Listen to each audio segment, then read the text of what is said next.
Hi everyone, I'm Sostine and welcome to my channel. Today I'm going to talk to you about how to make a pinafore apron based on a pattern from one of the big 4 pattern companies. First off, I want to give a big thank you to my sponsor today, Squarespace, for making this video possible and for also hosting the pattern that I will be sharing. But more on Squarespace later. Let's talk about aprons. So, about 2 months ago, I talked about making my house dresses inspired by the characters that the characters in Ghibli movies were, calling it Ghiblicore. At the time, I explicitly said that I don't like to make my own aprons because that seems like a lot of work for an apron, especially when I could just buy one. Now, that is before I stained 2 of them beyond really wearing it again and also simply lost one. Within 2 weeks, I went from having about 6 aprons to 2. Meanwhile, the price on these aprons have gone up significantly since I first bought one. And moreover, I wanted and needed aprons now, and I didn't feel like waiting the 3 months for it to get here. So I decided I really needed to start making them again. I started to do some research into making my own, and it was surprisingly difficult. I couldn't find any aprons that fit the 1860s to 1880s timeline that I really wanted. And the apron that I lost was actually the pale pink one that I like to wear with my green dress. This was actually my favorite apron, not just because it was pink, but because I realized, thanks to some lovely commenters on my Ghiblicore video, that in Kiki's delivery service, Kiki wears a pale pink apron with a green dress that looks surprisingly like my own. So thank you to everyone who mentioned it. It made me really happy, and I'm delighted that it was an accidental cosplay. Well, since I lost that one, I decided to make it an intentional cosplay by making myself a new one of the same color. Hi guys, Editing Steen here. I realized I never actually explained Kiki's Delivery Service. Kiki's Delivery Service is a movie from the 80s made by Ghibli, and it's about a 13-year-old witch who has to undergo a year of living on her own. So she goes to a small seaside village with her talking cat named Gigi, where she starts a delivery service. Now, from 99% of the movie, she wears a black dress, but in the very opening, she does wear a green dress with a pink apron that looks a lot like this, and it was completely unintentional. But now that I know it, I had to turn it into an everyday cosplay. And I think that, I do so much of this. I just do everyday cosplays all the time. I cosplay Sophie just, doing dishes, and it just kind of brings a smile to my face to be able to do a small cosplay thing that I and some select individuals are geeky enough to know about. Okay, anyways, back to the actual episode. Oddly enough, I couldn't find any good period patterns from the 1860s to 1890s that would work well for the look. And I could have perhaps just drafted my own, but the whole point of the Ghiblicore series is to make things that are really easy for my viewers to make by buying a pattern and adjusting it the way that it needs to be. And the whole point is accessibility, so I really couldn't find one that I could really recommend. That's when I ran into this pattern by McCalls. Oh goodness, do I have opinions? That bonnet. That dress is literally a sack. But honestly, the apron is great, and really, other than changing up the length, I knew it would work perfectly. I bought this pattern from McCalls. This one is called the Mrs. Pioneer costume, and as of today, the 20th of February 2021, this pattern is still available on their site to buy. The pattern number is M7220, and I've linked it below from their official website if you're interested in buying your own. I did make some changes to this pattern, and I will definitely go into all of the things that you need to do to make it fit you. The original also doesn't have pockets, which is like a travesty. All aprons need pockets. So that will need to be fixed, but more on that later. To start my project, I bought 3 yards of pale pink linen from fabricstore.com. If you go to their site, they have a lot of different linens, and I tend to use the 5.3 ounce line or the IL019 line linens for my own project since they're really strong, wash well, and are wonderful soft after a few rounds in the wash and dryer.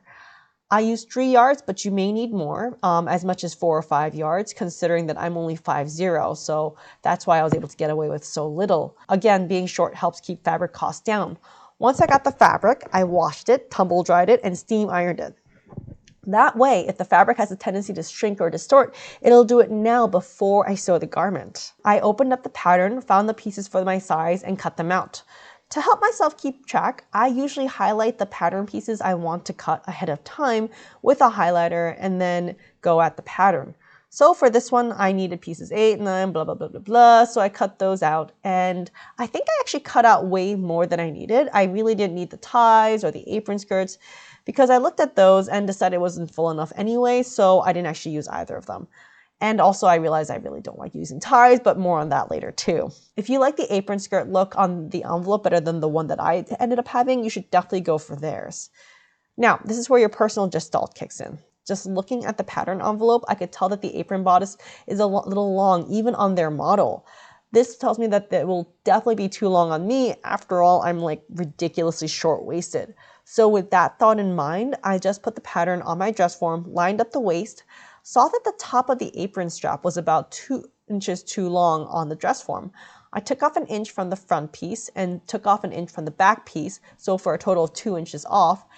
And then I proceeded from there. If you don't have a dress form, I would suggest pushing up the apron pattern piece on your own body and checking this out for yourself.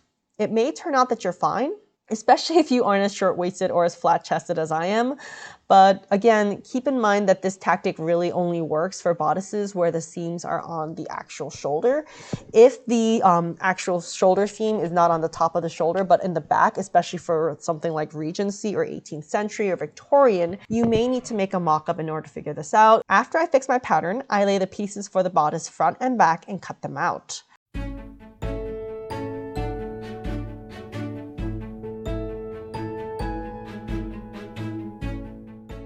The original pattern pieces uses facings for the apron to clean up the armholes as well as the neckline.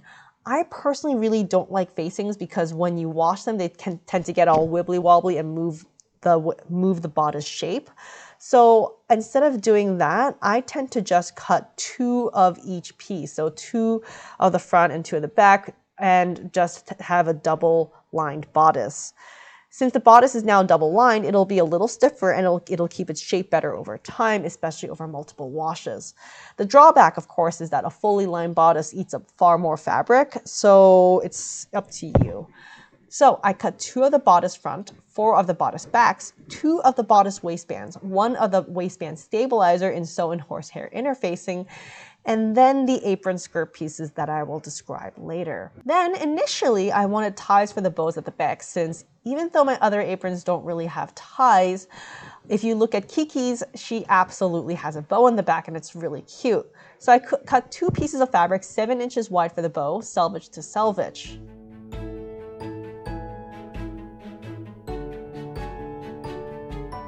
Now that I had this all cut out, it was time to start sewing the bodice together. First, I sewed the front of the bodice to the back of the bodice, only at the side seams using a 5/8 inch allowance, which is what the pattern requires. I did this twice, once for the exterior shell and once for the lining. I then opened up these seams and ironed it. I know that this is just an apron, but still, I recommend ironing between every step where possible for the best possible outcome. It just gives it that really nice couture finish, even on an apron. Afterwards, I pinned the apron bodice front and back together, right sides together, or rather wrong sides out. Just an FYI, obviously I'm not following the pattern instructions. I never follow pattern instructions anymore. I'm a terrible human being. And I just kind of do what I want to, and usually it works out, except for when it doesn't. Spoiler, it worked, but I may have gotten lucky. I'll be sewing the back neckline, and stopping about 3/4 of an inch away from the shoulder seams on the front and back. This is intentional because this will make it easier to sew the shoulders closed after everything else has been turned in right side out again, so that's what I do. I usually put 2 pins at the ends 3/4 of an inch away from all the shoulder seams so that I remember to stop there instead of going all the way to the end each time. It's easy to forget in the heat of the moment when you're working with your sewing machine and you get too enthusiastic and you sew right to the top and then you have to pick those stitches out. So I really recommend just putting 2 pins so you kind of remind yourself. After stitching that, I clipped the seams around the curve, ironed it, turned it right side out.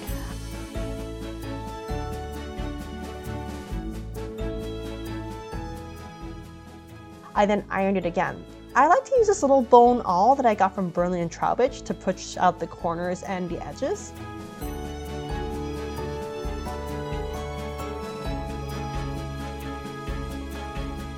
I then top stitched around the same areas I just stitched with a 3mm stitch 1/8 of an inch away from the edge so that the apron won't lose its shape after washing and tumble drying. Please note how much emphasis I'm putting on the importance of this keeping its shape after drying.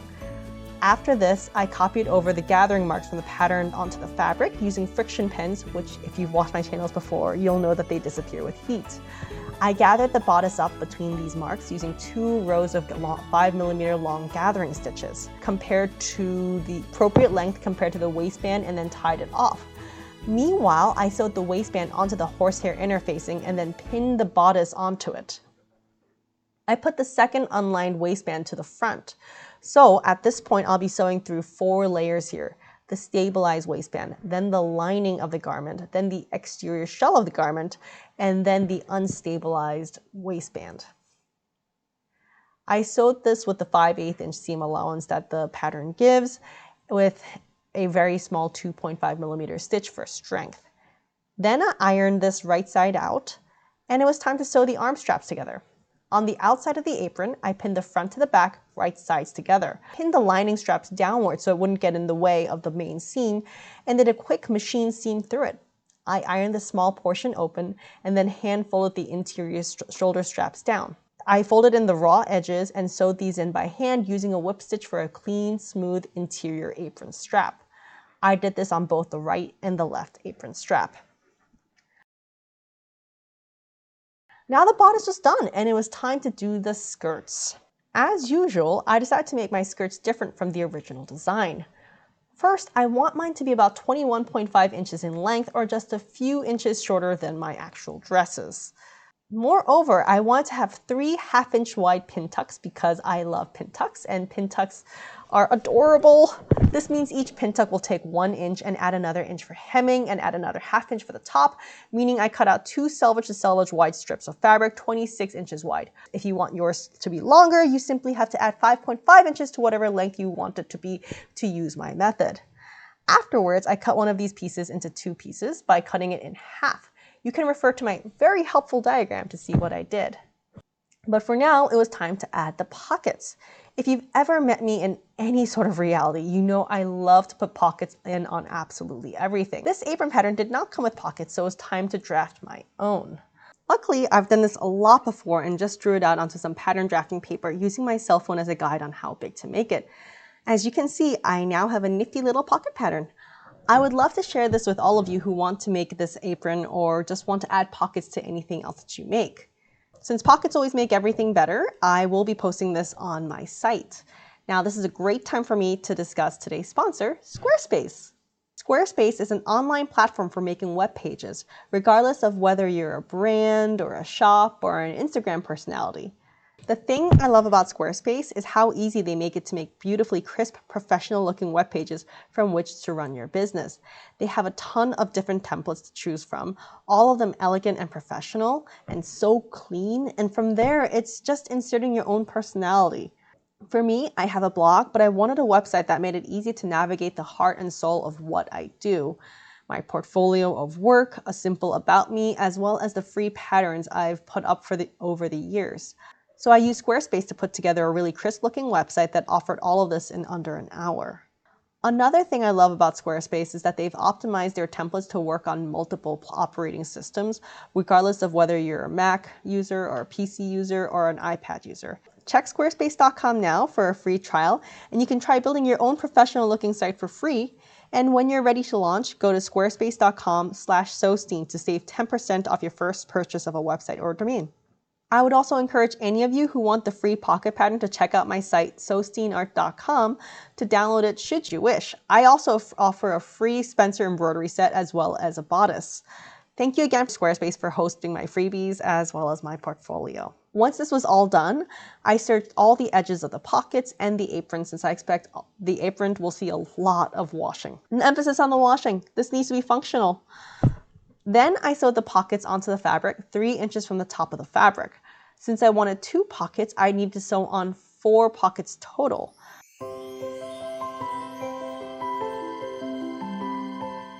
Then I ironed these pockets outwards. Then I lined these pieces all together and sewed them, being sure to stitch around the pocket so that the pocket would be nice and secure.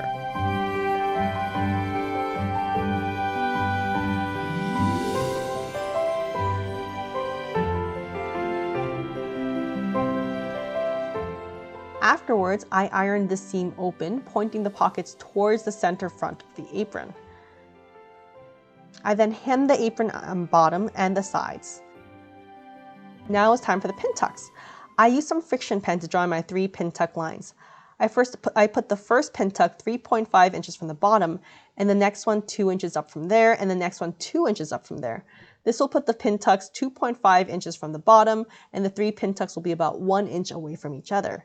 To sew these, I simply iron the line that I've drawn, wrong sides together, and on the right side of the fabric, I stitch a pleat a ½ inch away from the fold. I did this 3 times for all 3 lines. Afterwards, I ironed the third one downwards, and I could really admire how great the pin tucks make everything look. The amazing thing about pin tucks is that not only do they add some great visual interest, it also helps the skirt flare by stiffening the fabric along the fold. So this means that my apron will have a really fantastic flare along the bottom. Afterwards, I gathered the apron skirt at the top and sewed it to the waistband with the sewn-in horsehair stabilizer. A quick side note, I actually stabilized the apron waistband for the inner lining portion versus the outside and used the unstabilized portion for the exterior.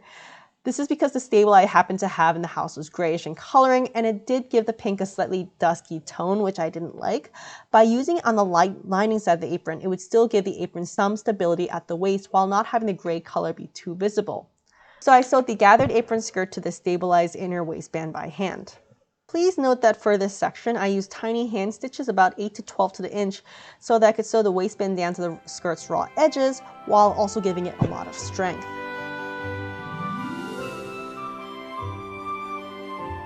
Afterwards, I used a Baby Lock Soprano buttonhole tool to sew in 2 buttonholes, one at the waist and one at the top.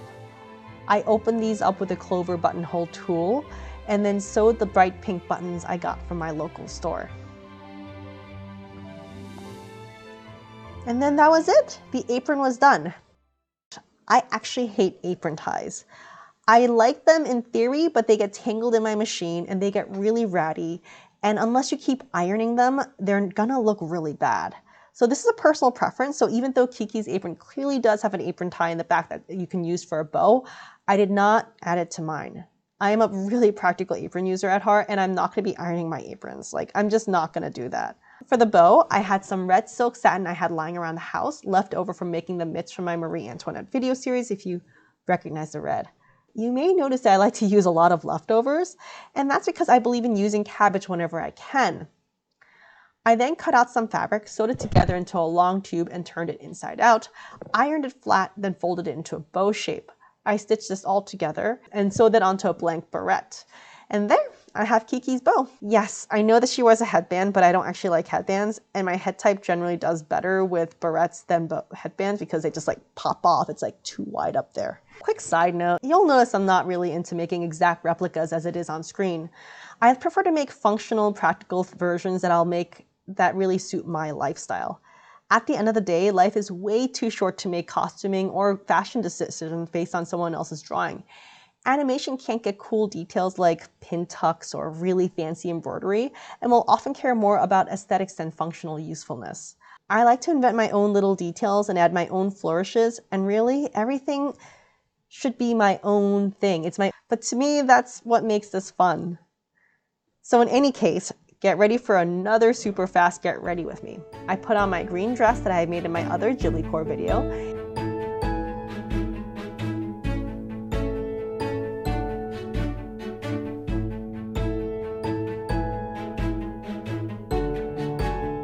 Afterwards, I simply put on my apron, buttoning at the waist and top.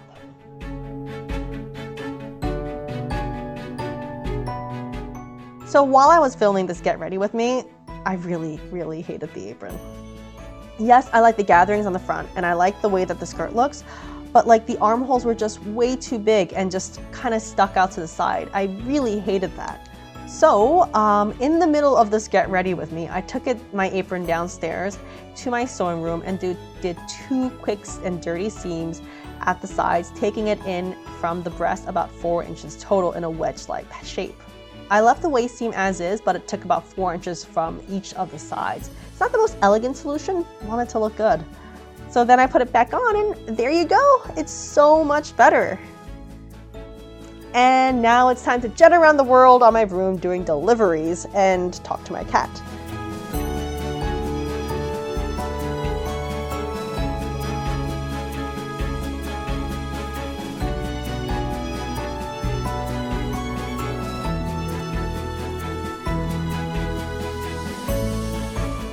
Granted, I don't exactly have a delivery service, but I do have a SewSteam pocket packing service.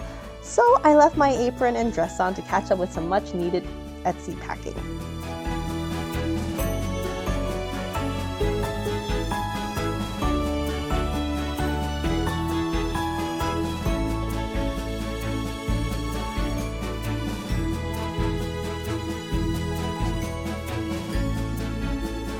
Now, an overall review of the McCall pattern.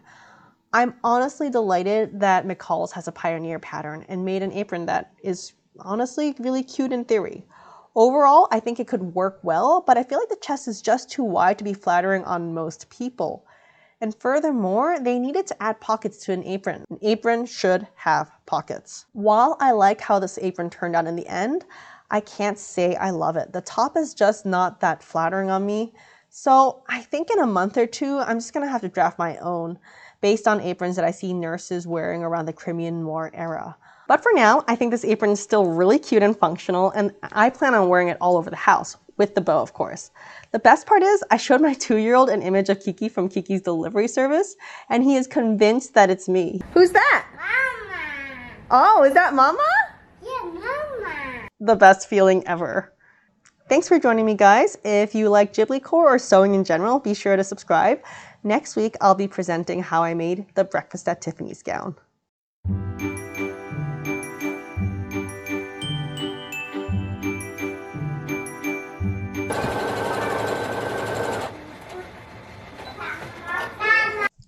Okay, spoilers. Gigi is her cat. In the English version, he is dubbed by Phil Hartman. In the Japanese version, it's a female because all cats have female voices. I don't know, that's just how it works. And she can talk to her cat in the beginning, but by the end, she loses her ability to talk to the cat. In the English version, she gets her ability back, but in the Japanese version, she loses it because it's supposed to symbolize that she has grown up.